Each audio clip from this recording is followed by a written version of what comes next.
आप ऐसे समझें, एक आदमी स्लम एरिया से गरीब आदमी साइकिल चला के शहर में जाता है और किसी फैक्ट्री और कंपनी में काम करता है।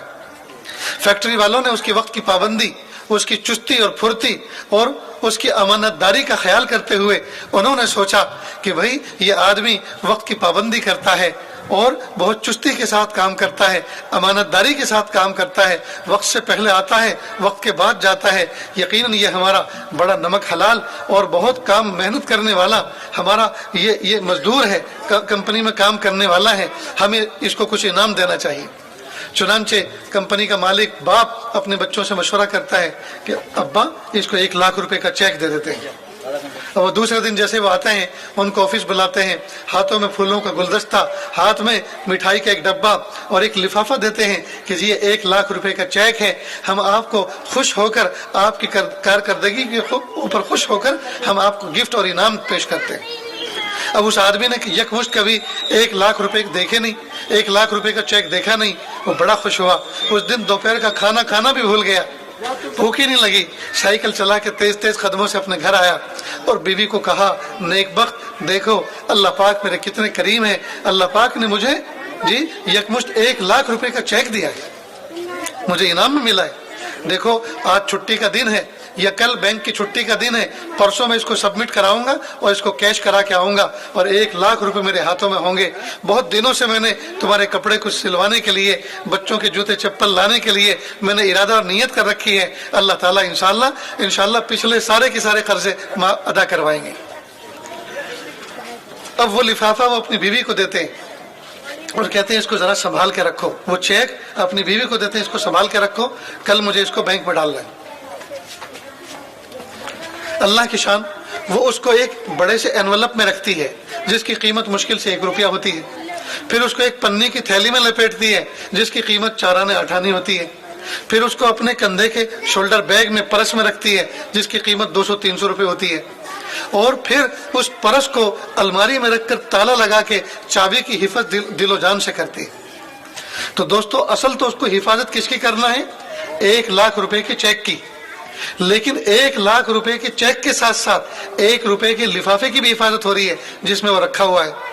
और वो लिफाफा जिस पन्नी की थैली में लिपटा हुआ है जो 4 आने 8 आने की है उसकी भी हिफाजत हो रही है, और वो पर्स जिसके अंदर ये सब रखा हुआ है उस पर्स की भी हिफाजत हो रही है। किसके तुफैल?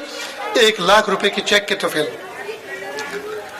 असल तो अल्लाह पाक ने कुरान पाक की हिफाजत का वादा किया है, हमने कुरान पाक को नाजिल किया और हम ही इसकी हिफाजत करने वाले हैं, लेकिन अल्लाह पाक ने इस आलम असबाब के अंदर ऐसा निज़ाम बनाया, ये कुरान पाक जिसके सीने में महफूज होता है अल्लाह उसके जिस्म की भी हिफाजत करते हैं कुरान पाक के तुफैल। वो जिस्म जिस खानदान और जिस घर की औलाद होता है अल्लाह पाक उस घर की और खानदान की भी हिफाजत करते हैं इस कुरान पाक के तुफैल, और वो घर जिस बस्ती में होता है अल्लाह उस बस्ती की भी हिफाजत करते हैं किसके तुफैल? कुरान पाक के तुफैल। तो अगर हम ये चाहते हैं हमारी इज्जतों की हिफाजत हो, हमारी इस्मतों की हिफाजत हो, हमारे घर बार की और कारोबार की हिफाजत हो, जायदाद की हिफाजत हो, हमें चाहिए कि कुरान पाक के हिफाजत के निज़ाम के साथ हम अपने आप को वाबस्ता कर दें।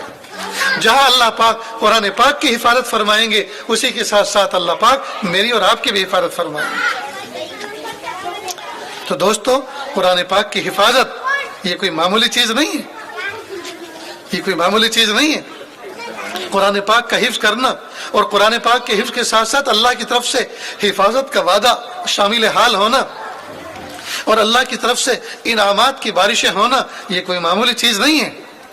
लिहाजा हुफ़ाज़ किराम को हकीर न समझें, जलील न समझें। ये ऐसे 10 लोगों को जिनके ऊपर जहन्नम वाजिब हो चुकी होगी, जब ये सिफारिश करेंगे तो ऐसे लोगों को जहन्नम से निकाल कर जन्नत में दाखिल किया जाएगा।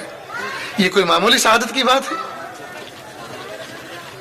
ये आजिज इन बच्चियों को दिल से मुबारकबाद पेश करता है जिन्होंने अपने नाजुक से दिल के अंदर, कमजोर से जिस्म के अंदर 30 पारे कुरान पाक के रात और दिन मेहनत करके अपने सीने में इस नूर को महफूज किया है। और माँ बाप से मैं दरख्वास्त करता हूँ अल्लाह के लिए, इन मासूम बच्चों के साथ में इहानत का मामला मत करना, इनको गालियाँ मत देना, इनको डांटना मत, इनको शफकत के साथ मोहब्बत के साथ इनकी तरबियत करना, इसलिए कि ये آج ان کے استقبال میں اس گلی کے اندر جلسہ ہو رہا ہے، قیامت کے دن میدان محشر میں ایک اور جلسہ ہوگا جہاں ان کے والدین کو